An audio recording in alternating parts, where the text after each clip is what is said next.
विद्यार्थी मित्रांनो, काल आपण रोलिंग मोशन बघितलेले प्लेन सरफेसवर. समजा आपण एखादा ऑब्जेक्ट असा कन्सिडर केला, त्याला आपण फोर्स लावल्यामुळे जर तो रोटेशनल मोशन करत असेल आणि पुढेही जात असेल, म्हणजे हा V centre of mass of the body जो आहे तो व्ही इतक्या स्पीडने पुढे जातो आहे आणि ओमेगा इतक्या अँग्युलर स्पीडने काय करतो आहे, तो रोटेट करत करत पुढे जातो आहे. तर आपल्याला फॉर्म्युला माहिती आहे की V is equal to R omega. R हे या ऑब्जेक्टचं रेडियस आहे. हा फॉर्म्युला आपण शिकलेलो आहोत. आणि हे काहीतरी लिनियर डिस्टन्स पुढं जातं आणि याला ट्रान्सलेशनल कायनेटिक एनर्जी पण आहे आणि रोटेशनल कायनेटिक एनर्जी पण आहे. त्याला आपण रोलिंग बॉडी असं म्हणतो. Kinetic energy of the rolling body is the combination of both rotational energy plus translational energy असं आपण म्हटलं होतं. रोटेशनल एनर्जीचा formula half I omega square आहे. ट्रान्सलेशनल एनर्जीचा formula half M V square असा आहे. आपल्याला माहीत आहे की आय म्हणजे काय असतं, M K square in terms of radius of gyration. Moment of inertia in terms of radius of gyration काय, एम के स्क्वेअर आहे. ती व्हॅल्यू आपण इथं पुट केली. So kinetic energy of rolling body किती आली होती, हाफ आय. आय म्हणजे आपण इथं एम के स्क्वेअर ठेवूया. Half M K square omega square plus half M V square. M हे मास ऑफ द बॉडी आहे. के म्हणजे radius of gyration about given axis आहे. एम व्ही म्हणजे लिनियर स्पीड आहे. ओमेगा म्हणजे angular speed of the body आहे. म्हणजे rolling motion जी आहे ती combination of both rotational motion and linear motion आहे असं आपण काल शिकलो. मग आपण काय केलं होतं, V is equal to V is equal to R omega आहे. So omega is equal to काय, तर व्ही बाय आर. आता ही किती किंमत आपण ती भरली. So kinetic energy of rolling body किती येते, half M K square into V square upon R square. ओमेगाचा स्क्वेअर म्हणजे V square upon R square येईल आणि इथं हाफ एम व्ही स्क्वेअर असं आपण दिलं. या दोघातून आपण कॉमन काढला होता half M V square 1 plus के स्क्वेअर अपॉन आर स्क्वेअर असा तो एक फॉर्म्युला आपल्याला इथे मिळाला. So half M V square common काढला आणि 1 प्लस के स्क्वेअर अपॉन आर स्क्वेअर आपण ब्रॅकेटमध्ये लिहिलं. के म्हणजे रेडियस ऑफ गायरेशन आहे. आर म्हणजे त्या बॉडीची रेडियस आहे जी कॅपेबल ऑफ रोलिंग आहे, म्हणजे रोल करते ते बॉडी. समजा स्पियर असेल त्याचा रेडियस आर आहे, सिलेंडर असेल त्याचा रेडियस आर आहे, डिस्क असेल, रिंग असेल, कुठलीही बॉडी असेल त्याचा रेडियस आपण मोजू शकतो. ती रेडियस म्हणजे आर आहे. के म्हणजे रेडियस ऑफ गायरेशन आहे. तर असं आपण काल बघितलेलं आहे. म्हणजे एखादी बॉडी जर प्लेन सरफेसवर रोलिंग करायला सोडली आपण तर त्याची total kinetic energy half M V square into bracket 1 plus के स्क्वेअर अपॉन आर स्क्वेअर असते, रोलिंग मोशनची कायनेटिक एनर्जी. सो त्याला kinetic energy of the rolling body असं आपण म्हणतो. So that is the formula which we have seen yesterday आपण हा formula बघितलेला आहे. आता आज आपण एखादी बॉडी, शेवटचा पॉईंट आहे हा, या चॅप्टरमधला हा शेवटचा पॉईंट आहे. समजा हा इन्क्लाइन प्लेन आपण घेतला. या इन्क्लाइन प्लेनचा अँगल थीटा असेल. हा हॉरिझॉन्टल आहे, हा हॉरिझॉन्टल आहे आणि हा इन्क्लाइन प्लेन आपण घेतलेला आहे. हा इन्क्लाइन प्लेन याचा अँगल थीटा आहे. इथं तुम्हाला दिसतं, म्हणजे हा जो प्लेन आहे तो हॉरिझॉन्टलची थीटा इतका अँगल करतो. याची इतकी हाईट आहे या टॉपमोस्ट पोझिशनची. समजा हा इन्क्लाइन प्लेन आपण ए बी घेतला, पॉईंट बी हा याची इतक्या हाईटवर आहे. त्यामुळं तिथं एखादी बॉडी जर आपण जी रोल करण्यासाठी कॅपेबल आहे अशी ठेवली आणि रिलीज केली तर ती बॉडी रोल करत करत खाली येईल. मग मागच्या पॉईंटमध्ये जे मी kinetic energy of rolling body सांगितली होती ती किती आली होती बघा, half M V square into 1 plus के स्क्वेअर अपॉन आर स्क्वेअर. एक लक्षात घ्या, जेव्हा बॉडी एखाद्या बॉडीला आपण प्लेन सरफेसवर ढकलतो आणि ती रोलिंग करत असते, ही रोलिंग करण्याची कपॅसिटी त्याच्यामध्ये फ्रिक्शन असल्यामुळे येते. तो त्याचा सरफेस आणि रोडचा सरफेस ज्या सरफेसवरती फिरणार आहे याच्यामध्ये फ्रिक्शन जर नसेल तर ती स्लाईड करेल. समजा आपण एक काचेचा सरफेस घेतला आहे आणि काचेचा बॉल घेतला आहे आणि त्या काचेच्या बॉलला आपण जर ढकललं तर तो रोल करण्याची टेंडेन्सी त्याची कमी आहे, कारण त्यांच्यातलं फ्रिक्शन कमी आहे. परंतु हीच केस जर आपण फुटबॉल आणि जमीन याच्यामध्ये घेतली, समजा suppose this is a floor and this is a football and if we push that football then what happens, the football rolls, it does not slide, it rolls because there is a force of friction between the football surface and the road surface. So friction causes the rolling motion. Friction between the two surfaces in contact causes the rolling motion असं आपण सांगू शकतो. एखादी body roll करत करत गेली आणि काही वेळाने त्याचा जेव्हा रोलिंगचं कपॅसिटी संपतं किंवा तिचा स्पीड कमी होतं एका विशिष्ट व्हॅल्यूपेक्षा तर ती स्लाईड करत जाते. किंवा एखाद्या बॉडीला आपण फोर्स अप्लाय केला ती पहिल्यांदा स्लाईड करते आणि नंतर रोल करायला लागते. अशा पद्धतीची एक्झाम्पल्स आपण बघितले. तर फ्रिक्शनल फोर्स हा रोलिंग करण्यासाठी व्हेरी व्हेरी इम्पॉर्टंट रोल करतो, हे लक्षात ठेवा. तर त्यानंतर आता आपण पुन्हा इकडे वळूया. हा पॉईंट कुठला बघा, rolling motion on an inclined plane. Rolling motion on inclined प्लेनच्या केसमध्ये आपण काय करणार आहोत, एखादी बॉडी समजा ही स्पियर असेल, सिलेंडर असेल, डिस्क असेल, रिंग असेल, सॉलिड स्पियर असेल, हॉलो स्पियर असेल, त्याला आपण जर सोडलं तर ती बॉडी पहिल्यांदा थोडंसं स्लाईड होईल आणि नंतर ती रोल करायला लागेल आणि रोलिंग मोशन आपण असं त्याला म्हणतो. तर ती रोल करून एस इतकं डिस्टन्स जर खाली येत असेल, तर इथली वेलॉसिटी आपण काढू शकतो. इथली त्याची इनिशियल वेलॉसिटी किती आहे, 0. आपल्याला व्ही काढता येईल. त्याचं ॲक्सलरेशन सुद्धा आपल्याला काढायचं आहे. म्हणजे when a body is at the top of the inclined plane and it is release, when it comes down, what will be its velocity, what acceleration it is experiencing, both quantities we have to find out. So let us first find out what is the total kinetic energy. Total rolling kinetic energy is half mv square because it has translational motion, plus half I omega square because it has rotational motion. It is a combination of translational motion and rolling motion. So it combiningly it can be written as half mv square into bracket 1 plus k square upon r square, which we have already written. Total kinetic, this is the formula for total kinetic energy. Total kinetic energy of the body when the body reaches from the top to bottom. But this total kinetic energy has been converted by the potential energy because it is at the top. It was at the top. जी body roll करणाऱ्या ती टॉपला होती, तिची potential energy mgh होती, जी kinetic एनर्जीमध्ये convert झाली, ती आपण इथं लिहिली. सो कायनेटिक एनर्जी टोटल इथं मी लिहू शकतो, kinetic energy total which is possessed by the body Wien it comes down is nothing but potential energy at the top. म्हणजे टॉपला असताना ती बॉडी जी पोटेन्शियल एनर्जी जी होती ती म्हणजेच कायनेटिक एनर्जी आहे. सो इथं आपण काय भरलं, mgh भरला. So this mm gets cancelled. So what is remaining is gh is equal to half v square into bracket 1 plus k square upon r square. k म्हणजे रेडियस ऑफ गायरेशन आहे, r म्हणजे radius of the body आहे, असं आपल्याला लक्षात येतं.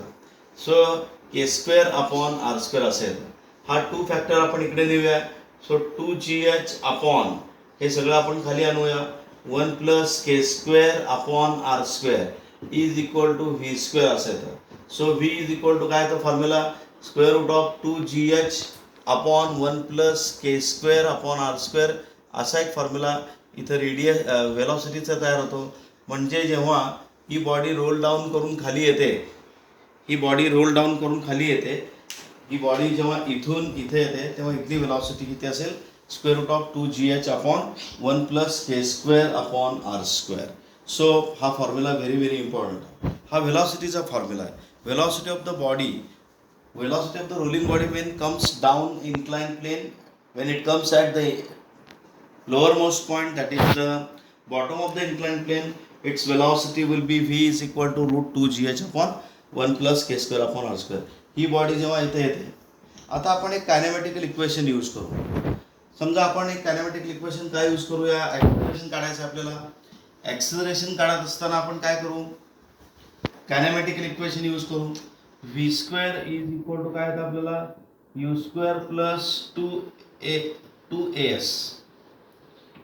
आपल्याला कायनेमॅटिकल equation माहित आहे, we know this kinematical equation. V square is equal to u square plus 2as. So 2as is equal to काय, तर मग v square minus u square. Here u किती आहे, 0, कारण इनिशियल वेलॉसिटी किती होती त्या बॉडीची, 0. सो काय आपल्याला 2as is equal to v square आला. व्हीची value but we know that v is equal to किती असतं, रूट 2gh अपॉन 1 प्लस के स्क्वेअर अपॉन आर स्क्वेअर असं आहे. ही व्हॅल्यू आपण इथं भरूया. So what we gate,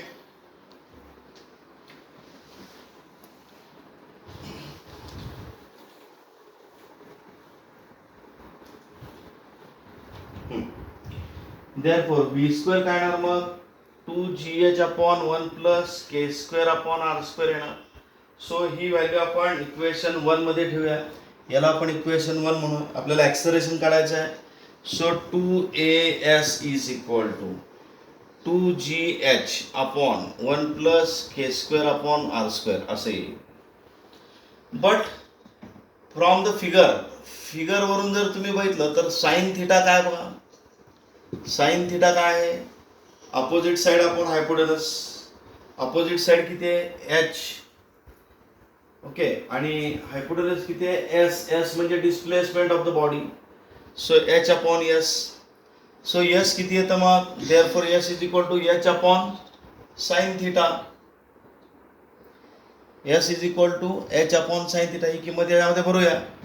2a into h upon sine theta is equal to 2gh upon 1 plus K square upon R square. हे 2 gets cancel, h gets cancel. So a is equal to काय आता बघा, g sign theta upon 1 plus के square upon R square. K square upon R square हा ॲक्सलरेशनचा formula होतो. हे important आहे. म्हणजे व्हेलॉसिटीचं इक्वेशन काय आलं होतं, व्हेलॉसिटीचं equation square root of 2gh upon 1 plus K square upon R square. आणि ॲक्सलरेशनचं इक्वेशन काय येतं, g sign theta upon 1 plus के स्क्वेअर अपॉन आर स्क्वेअर. म्हणजे हा 1 प्लस के स्क्वेअर अपॉन आर स्क्वेअर जो फॅक्टर आहे तो इन्क्लाइन प्लेनच्या केसमध्ये कंपल्सरी येतो. सो इथं व्हेलॉसिटीचं इक्वेशन तुम्ही घ्या किंवा ॲक्सलरेशनचं इक्वेशन घ्या, 1 प्लस के स्क्वेअर अपॉन आर स्क्वेअर हा जो फॅक्टर आहे तो दोन्ही फॉर्म्युल्यामध्ये आपल्याला दिसून येतोय. आपण जर हीच मोशन स्लायडिंग मोशन जर घेतली असती, समजा ही स्लायडिंग मोशन असली असती, एकदा हे बघून घ्या. ही रोलिंग मोशन आहे. समजा आपण स्लायडिंग मोशन जर घेतली असती, स्लायडिंग म्हणजे हे स्लाइड झालं असतं, फक्त रोल नाही झालं असतं. तर स्लायडिंगमध्ये फक्त ट्रान्सलेशनल कायनेटिक एनर्जी आहे. स्लायडिंगमध्ये फक्त ट्रान्सलेशनल कायनेटिक एनर्जी आहे. त्यामुळं मग आता total energy of this body when it comes down, म्हणजे स्लायडिंग जर आपण स्लायडिंग घेतलं, म्हणजे इन केस ऑफ स्लायडिंग. आता आपण रोलिंगच्या केसमध्ये बघितलं, फक्त जर स्लायडिंगचा विचार केला, रोलिंग नाही केला, तर टोटल एनर्जी किती असणार आहे त्याची, हाफ mv². म्हणजे mgh इज इक्वल टू काय येणार, हाफ mv² येणार. m gets cancelled. So v² is equal to किती आला, 2gh. v is equal to किती आला, स्क्वेअर रूट ऑफ 2gh. या केसमध्ये तुम्हाला तो फॅक्टर दिसणार नाही, कारण आपण रोलिंग मोशनचा विचार केलेलाच नाही आहे. तसंच आपण जर ॲक्सलरेशन काढायचं म्हटलं याच फॉर्म्युल्याच्या सहाय्याने, स्लायडिंगच्या केसमध्ये म्हणजे एखादा ब्लॉक जर असेल, ही बॉडी जर आपण ब्लॉक घेतला असेल, तुमच्या लक्षात येतं का बघा. समजा आपण एक इन्क्लाइन प्लेन घेतलाय आणि ब्लॉक घेतलाय. ब्लॉक रोल करू शकतो का, नाही, फक्त तो स्लाइड करेल, घसरत खाली येईल आणि इथं आल्यानंतर त्याची वेलॉसिटी रूट 2gh असेल. So v² is equal to u² plus 2as हा फॉर्म्युला जर तुम्ही घेतला मगाशी सारखाच, h हा थिटा आहे, तर 2as is equal to v² minus u². u किती आहे सुरुवातीला 0, तो 2as is equal to v² आला. v² किती आहे, 2gh आहे फक्त. So 2as is equal to 2gh आला. So this 2 gets cancelled. Acceleration किती येतं बघा, मग gh अपॉन s येतं. मग आता परंतु since s is equal to काय येतं, s is equal to h upon sine theta आहे. हे आपण आत्ता जस्ट काढलं, कारण sine theta is equal to h upon s होतं. सो ही किंमत जर तुम्ही याच्यामध्ये भरली तर a is equal to g upon gh upon s म्हणजे किती येतं, h upon sine theta. So हा साइन थिटा वर जाईल, h कॅन्सल होईल. सो ॲक्सलरेशनची व्हॅल्यू किती येते, g साइन थिटा. या केसमध्ये तुम्हाला 1 प्लस के स्क्वेअर अपॉन आर स्क्वेअर दिसणार नाही. हा फॅक्टर कुठं रोल प्ले करतो, रोलिंग मोशनमध्ये प्ले करतो.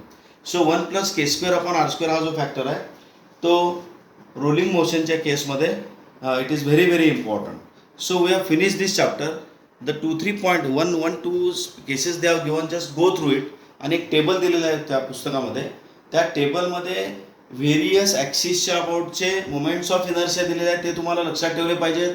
ते सतत तुम्ही लिहून काढा, ते एका कागदावर लिहून तुमच्या रूममध्ये लावा. ते तुम्ही दररोज बघितलं पाहिजे, कुठल्या बॉडीचा कुठल्या ॲक्सिसच्या अबाउटचा मोमेंट ऑफ इनर्शिया किती असतो. त्याच्यासाठी पॅरल ॲक्सेस थेरम वापरलेले आहेत, परपेंडिक्युलर ॲक्सेस थेरम वापरले आहेत. प्रॉब्लेम्स मी तुम्हाला उद्या कागदावर सॉल्व करून त्याचे फोटोज उद्या परवा तेरवा 3 दिवसामध्ये त्याचे रोटेशनल मोशनचे प्रॉब्लेम, सर्क्युलर मोशनचे प्रॉब्लेम्स मी तुम्हाला ऑलरेडी पाठवलेले आहेत. रोटेशनल मोशनचे प्रॉब्लेम्स मी सॉल्व्ह करून कागदावर सॉल्व्ह करून तुम्हाला पाठवतो. त्याच्यामध्ये काय अडचण असेल तर मला तुम्ही विचारा. पहिल्यांदा हा अभ्यास व्यवस्थित करा, मग धड्याखालचे सगळे प्रॉब्लेम्स एक्सरसाइज सगळे आपण सोडवून काढूया. तर आणि नोट्स स्वतःचे तयार करा, एक एक क्वेश्चन अँड आन्सरच्या फॉर्ममध्ये नोट्स तयार करा. सगळे एक्सरसाइज खालचे प्रश्न जरी तुम्ही लिहून काढलात तरी तुम्हाला ते सफिशियंट आहे. अशा पद्धतीने तो तुम्ही करा आणि ते टेबल जे आहे ते आखून घ्या. आणि हा इथंपर्यंतचा जो पोर्शन आहे तो नोट्सच्या फॉर्ममध्येच मी तुम्हाला इथं दिलेला आहे. तर हेच फक्त तुम्हाला लिहून काढायचं आहे, हे लक्षात ठेवा. तर उद्या मी तुम्हाला प्रॉब्लेम्स पाठवतो. उद्या, परवा आणि तेरवा 3 दिवसामध्ये प्रॉब्लेम्स पाठवतो. पुन्हा पुढची येत्या सोमवारी मी करंट इलेक्ट्रिसिटी या चॅप्टरचं सुरुवात करणार आहे. सो करंट इलेक्ट्रिसिटी हा चॅप्टर सोमवार, मंगळवार, बुधवार आणि पुढचा एक आठवडा आहे, ह्या 6 दिवसात संपवण्याचा माझा विचार आहे. कारण तो चॅप्टर छोटा आणि सोपा आहे. 11वीच्या करंट इलेक्ट्रिसिटी आपलं झालेलं आहे. 11वीच्या करंट इलेक्ट्रिसिटी आणि मी थोडंसं रिवाईज करेन. 12वीच्या करंट इलेक्ट्रिसिटी पण आपण घेऊन टाकू. So please go through this chapter. This is very important, rotational dynamics.